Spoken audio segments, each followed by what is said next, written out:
I didn't expect to see you here so late, Your Majesty. Please, no need to get up. Do you mind if I sit beside you? Thank you. So what brings you here, Your Majesty? Were the palace accommodations not to your liking?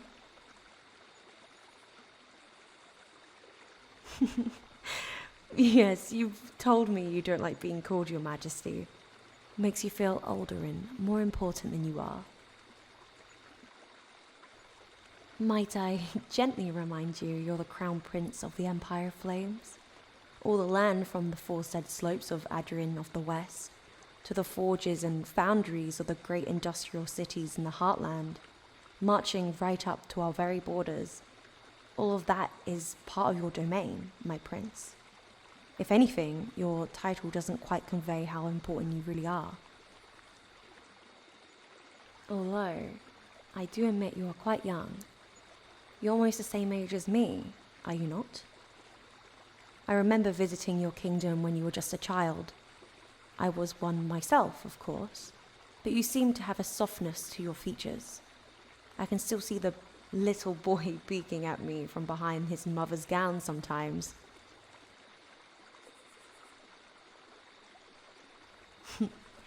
I'm glad you remember me well. But, my prince, you still haven't answered my question. Why are you in this room of shadows and moonlight by yourself? In this chamber of rippling water?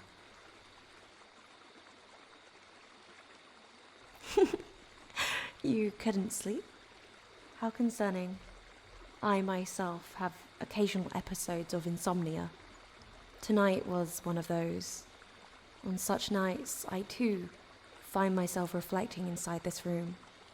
It's peaceful. One of my favorite places in the palace.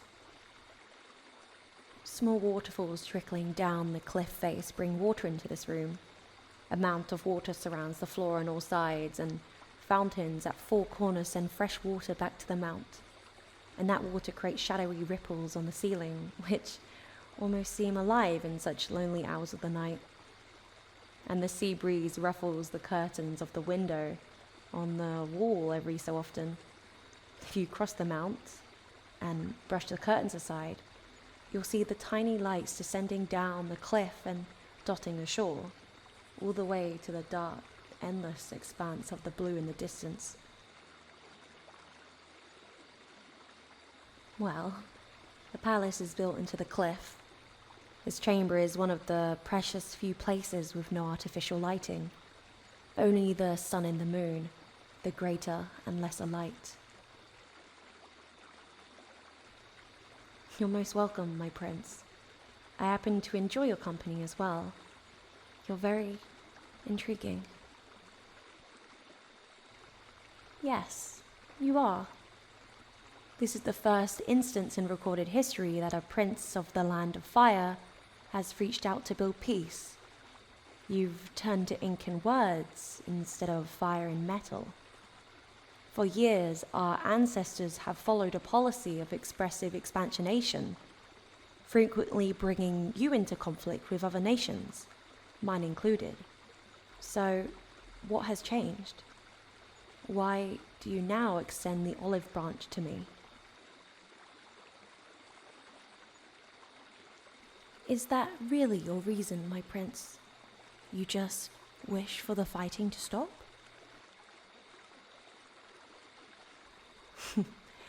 Careful, your majesty. Don't let your courtiers hear you saying such things. They wouldn't be thrilled. Even I, myself, have trouble believing it. No winners in war. I've certainly won new provinces, new people and new money, weaponry and glory. I don't want to offend you, but those who actually win wars wouldn't say such things. For quite some time now, my empire has been at war with yours. We've pushed deeper into your domain than ever before. We control southeastern quadrant of your great nation, do we not? The mines in that region were one of your biggest sources of revenue. All that ore and coal, it must have hurt, losing them to me. You used to be more fun than this, you know. I just can't seem to rile you up anymore. Instead, you sit there and calmly remind me that it's turned into a war of attrition, and I'm losing precious resources holding on to so much land, and losing sleep because your armies keep chipping away at my borders, slowly reclaiming what I took, an irritating thorn in my side. But still, Your Majesty, I expected you to keep fighting, even mount a counter-offensive in the west. It's what your late father would have done.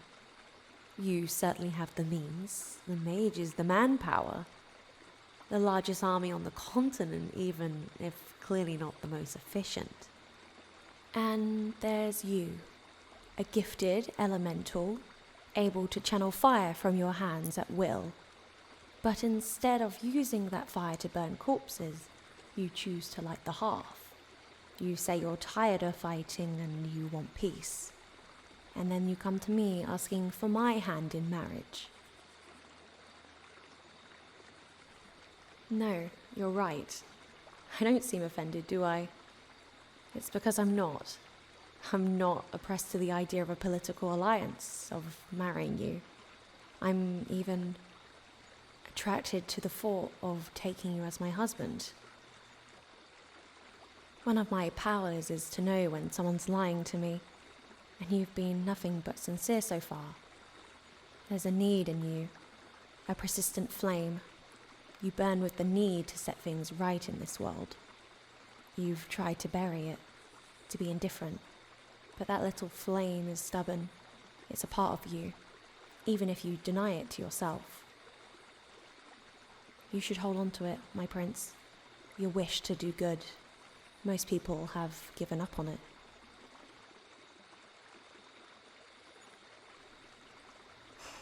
Yes. You want me to return your lands to you in exchange for an exclusive trading rights in my favor, and a special strategic relationship between our nations. And to cement it and prevent future wars, you wish to marry me. To seal the deal, as it were. And you're now waiting for my answer.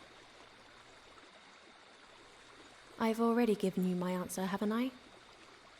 I've agreed to the ceasefire. I've given you more of my time and affection than I've given any man. So many men lie when they court. Rosy promises, and just as fragile as rose petals, what thorns they hide underneath. Men are like April in love, December in marriage, and before you object, I know. I really shouldn't generalize. You're a man, after all, and my eyes only see the good in you. Whatever demons you may have, you live above them. You're willing to approach your sworn enemy just to stop the needless deaths of your people and hers. But it's not so simple. There are a lot of things I expect from someone who wants to be my husband. Tell me, my little prince, do you know the story of how this world came to be? No, your treaties and scriptures only contain a fragment of the truth. Knowledge is precious to my people. For centuries, the closest advisors of the empress have been the shrine maidens of the sea. They live in that floating silver temple just off the harbor. For generations, the story has been passed down by them. It's said long ago, there was only a vast ocean underneath the sky. There were no people, no cities, just the ocean, and a single small island atop the waves. A young goddess found herself on this island. When her eyes had been closed, there was only darkness, but as she opened them, there was the sea. She looked around, but whoever she had been hoping to find wasn't there. She stared at the waves and the clouds before ascending to the sky. It was the same up there. No signs of life, only an empty world. She'd spent the day flying around the clouds, and at night she'd descend to the island and listen to the ceaseless waves, and thus the days and nights passed. The goddess explored more and more of her serene world, but she was gripped with loneliness. She was the only one. There were no others. This loneliness slowly began gnawing away at her heart. One morning at dawn, just as she was about to ascend to the sky, the waves floated something towards her. It was an empty glass bottle. She picked up the sea's gift, and seeing her face reflected in the glass, she suddenly smiled. She decided to fill the glass bottle, and so she ascended. She gathered water from the sea, soil from the earth, the fire of the stars, the wind in her hair, the light of the sun, the night's darkness, and lightning from the clouds. Those things she gathered, and one by one she put them inside the bottle. And then she returned it into the sea. The glass bottle sunk below the waves, and a moment later, 7 nations arose from the sea, the nations that we know of today.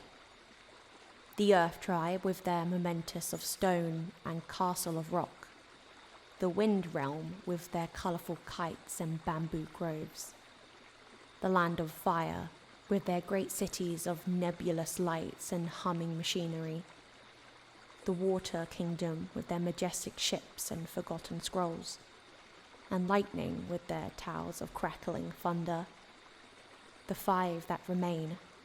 The empires of light and shadow have been lost to history.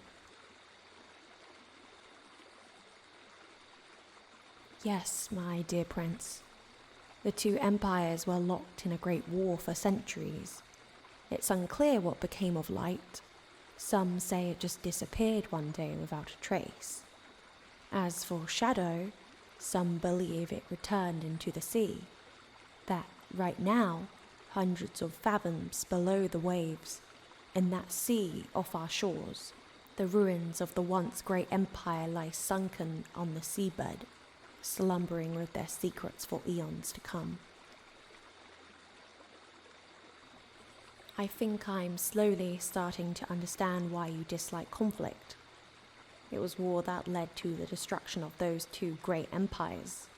In their heyday, it's said they covered the expanse of an entire continent between themselves, shining as brightly as the sun and moon. What stories they must have had. What legends. What heroes. Well, I suppose we'll never know.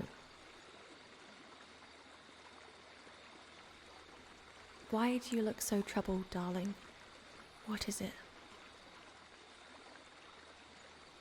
Of course, I can tell when something's bothering you. My eyes see more than you might think. Why are you sorry?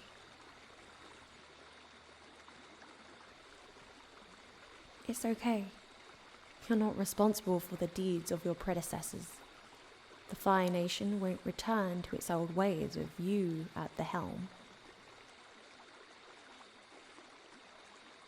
I just know, my little prince. You don't want to continue a legacy of conquest and bloodshed. You only use your fire for protecting what you care about. While I may not agree entirely with your ideals, I do respect you, and I appreciate you coming before me to end hostilities. Your late parents and mine, well, they once used to be close, didn't they? Before the war began a few years ago. If I'm being honest, I wouldn't mind returning to the lavish parties and ball dances and the summer festivals of those days. In any case, I'll soon be releasing the prisoners of war we captured. In fact, I had your friends released a few days ago. We actually treat our prisoners well, so you don't need to worry. Although, it seems we might have treated your friends a little too well. They're currently in the temple off the shore, and they're in no hurry to leave, From what I hear, they rather enjoy the company of my beautiful shrine maidens. That sounds like them? Well, they are your friends, after all, my prince. Oh, I mean nothing by it.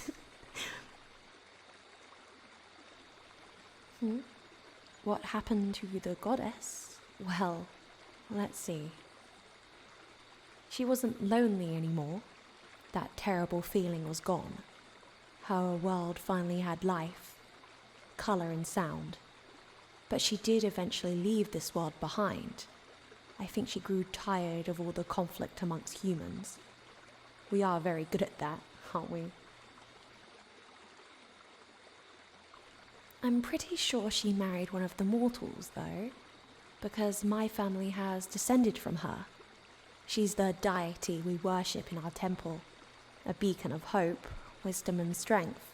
Her blessings have flowed into both the royal family and our trusted advisors. How sweet.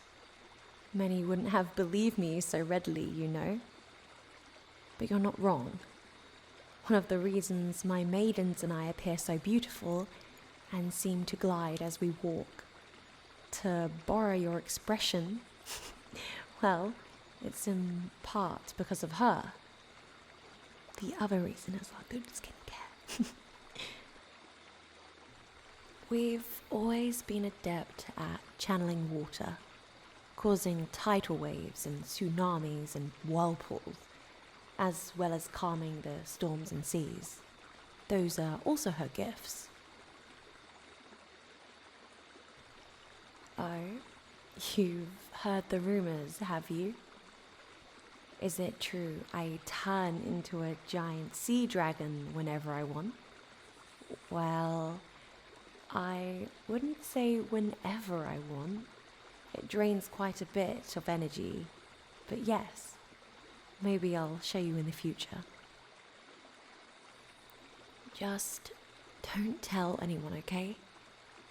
You won't believe how many suitors have run away after learning I can turn into a dragon. It's apparently such a deal breaker. Oh, and why don't I have to worry anymore? I have you now? Well, well. You seem very confident I'm going to marry you, little prince. What a spoiled young prince, taking my affections for granted.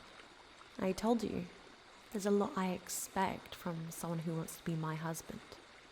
If men are insincere, women can be inconsistent. Don't you know our hearts may change at any moment's notice, just like the sea. Calm at one instant, stormy the next. And what makes you so sure I'm not like that?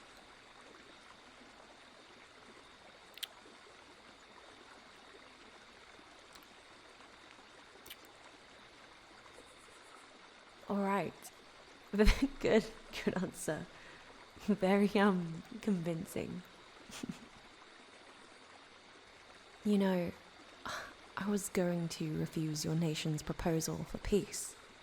I wasn't going to get married to some prince I didn't even know. I almost discarded the letter, but then something made me stop.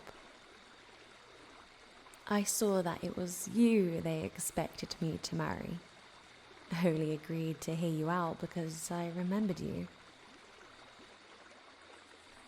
Yes, we've met more than once in the past, but this was nearly a decade ago, I think. Your family was hosting this grand event in the Land of Fire. Those were the years of fleeting peace. And despite tensions, royals and nobles from all the nations attended this event. The decor was lavish, the drinks were heady, and the room was full of strangers in extravagant dresses. I wore a long blue dress, the colour of summer ocean. Sparkling gemstones aligned the fabric like pearls, and my glass heels rang quietly across the hardwood floor as I walked. I danced, perhaps, with 3 or 4 boys over the course of the evening. Their eyes seemed smitten, their words were pretty, but I wasn't really listening. Everything was smooth, hazy, and distorted. It was a night to make memories, not lovers. There was an air inside, but no wind.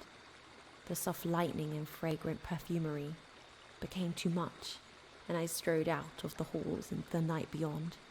I walked around the gardens of your estate, saw the magnolias and jasmines and roses with flickering interest, and then I sat down under the fountain, listening to the trickling water. The moon was obscured by clouds, and I was alone. It was quiet. I closed my eyes and nearly fell asleep to the sound of water, when somebody's footsteps sounded quietly on the grass. There was somebody in the shadows, and they sat down on the opposite end of the fountain. I squinted my eyes to see, but the night was dark and the moon was obscured by clouds. All I could see was a figure sitting underneath the fountain, and then a small flame danced over the palm of their outstretched hand, warm and incandescent, and in its light I saw your face, brooding, pensive, and yet your eyes, something raged behind them. The light from the fire and the shadow of the night washed over your features, but your eyes were beyond their reach, at odds with the world. You stared into the flames for a long time, and I watched you. The clouds left the moon, and the water of the fountain glistened in the moonlight, as did the gemstones on my dress. The wind carried the sound of music from inside the halls, faint, a melody of cellos and violins and piano, and the water kept trickling. It took me a while to realize the flames had disappeared.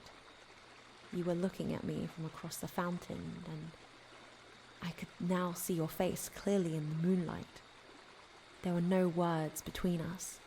The seconds passed. And then, all of a sudden, you were smiling at me. Your eyes seemed to have calmed. They were soft, and before I realized, I was smiling back at you. Neither of us stopped smiling or spoke. The moon shined down all around us, and you dropped your eyes, unwilling to meet my gaze, and you slowly walked back inside the halls. There was still the ghost of a smile on your lips, and perhaps the ghost was in my eyes. I listened to the trickling fountain until you were gone, and then I slowly arose, my blue dress swishing and rippling like water, and I walked around your gardens for what remained of the night. I only came to know several months later that you were the son of the ruling king and queen. I now had a name and an identity to give to your face. But even after that, you still remained a ghost, a spectre that sometimes came to haunt me when I couldn't sleep and would find myself alone in this room. It seems, sweetness, that my ghost has returned to me. Well, I'd advise you to get some sleep now.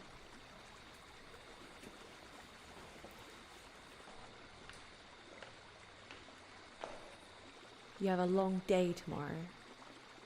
Since you're so fixated on marrying a sea dragon, I might as well show you around my capital city.